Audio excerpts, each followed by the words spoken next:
Hello friends, welcome to Nasekitchen.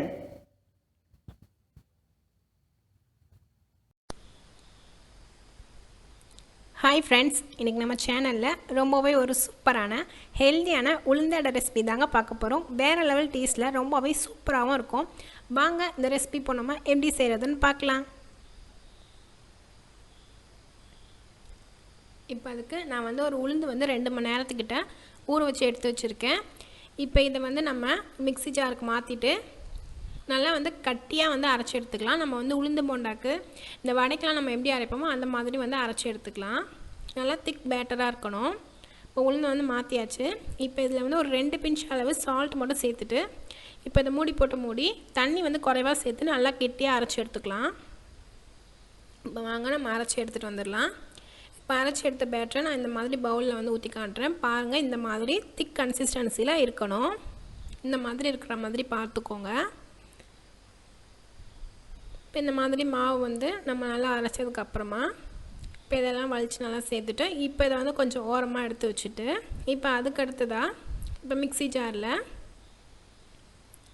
நான் ஒரு 2 பூவம்பழம் எடுத்து வச்சுருக்கேன். சின்னதாக இருக்கிறதுனால நான் 2 பழம் எடுத்திருக்கேன். பெருசாக இருந்துச்சுனாக்கா நீங்கள் ஒரு பழம் போல் சேர்த்துக்கோங்க. ரஸ்தாளி பழம் இந்த மாதிரிலாம் சேர்க்குறீங்கன்னா அது ஒரு பழம் சேர்த்தாலே போதும். இப்போ இதை நம்ம உள்ளே சேர்த்துட்டு இப்போ இதில் நம்ம ஒரு 2 டேபிள் ஸ்பூன் போல் சுகர் நம்ம உள்ளே சேர்த்துக்கலாம். இந்த மாதிரி செய்யும் போது நல்லா சாஃப்ட் ஃப்ளஃபியாக இருக்கும். நான் இதில் ஒரு முட்டை ஆட் பண்ணிக்கிறேன். இந்த மாதிரி செஞ்சு கொடுக்கும்போது உடம்புக்கும் ரொம்ப ஹெல்த்தியாகவும் இருக்கும். இப்போ இதையும் நம்ம நல்லா நைஸாக அரைச்சி எடுத்துகிட்டு வந்துடலாம். இப்போ அரைச்சி எடுத்த பேட்டரை நம்ம அந்த உளுந்து மாவோடையே கலந்து கொடுத்துக்கலாம்.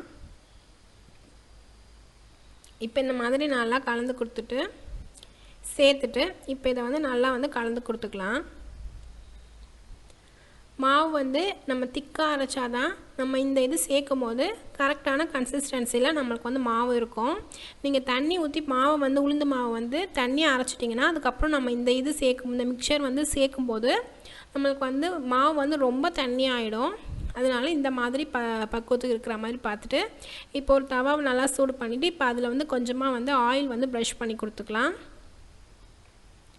ஆயில் ப்ரஷ் ஆனதும் இப்போ நம்ம ஒரு 3 குழிக்கரண்டி அளவு மாவு நம்ம ஊற்றிட்டு தேய்க்கக்கூடாது. அடைக்கி கொஞ்சம் மொத்தமாக தான் இருக்கணும். ஆனால் இந்த இது ரொம்பவே சாஃப்டாக நல்லா பஞ்சு மாதிரி இருக்கும். இப்போ இந்த மாதிரி மாவு சேர்த்துட்டு இப்போ இந்த ஓரங்களில் கொஞ்சமாக ஆயில் சேர்த்துக்கலாம். இந்த இது ரொம்ப குறைவான தீயில் வேக வைங்க.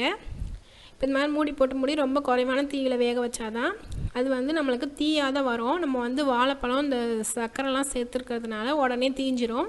ஸோ அதெல்லாம் பார்த்துட்டு கரெக்டாக வேக வச்சுக்கோங்க. ரொம்ப மீடியம் ஃப்ளேமில் இருந்தாலும் ஓகே தான். இப்போ நான் திருப்பி போடுறேன். பாருங்கள், கரெக்டாக பொன்னிறமாக அழகாக வெந்து வந்திருக்கு. இந்த மாதிரி நீங்கள் பார்த்து வேக வச்சுட்டு இப்போ அந்த சைட்லேயும் வேக வச்சு நம்ம திருப்பி போட்டுக்கலாம். அப்படியே பன்னு மாதிரி இருந்துச்சு சாப்பிட்றதுக்கு. இப்போ இதை அப்படியே நம்ம பிளேட்டுக்கு மாற்றிக்கலாம். இப்போ இதே மாதிரி எல்லாத்தையும் சுட்டு எடுத்துகிட்டு நம்ம பிளேட்டுக்கு மாற்றி சர்வ் பண்ணிக்கலாம். பாருங்கள், எந்த அளவுக்கு நல்லா ஃப்ளஃபியான நம்மளோட உளுந்து அடை ரொம்பவே சூப்பராக ரெடி ஆகிடுச்சு. நீங்களும் உங்கள் வீட்டில் கண்டிப்பாக அந்த ரெசிபியை ட்ரை பண்ணி பார்த்துட்டு எப்படி இருந்துச்சுன்னு சொல்லி மறக்காமல் நம்ம கமெண்ட்டில் சொல்லுங்கள்.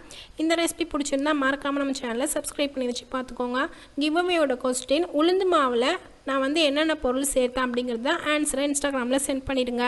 தேங்க்ஸ் ஃபார் வாட்சிங்.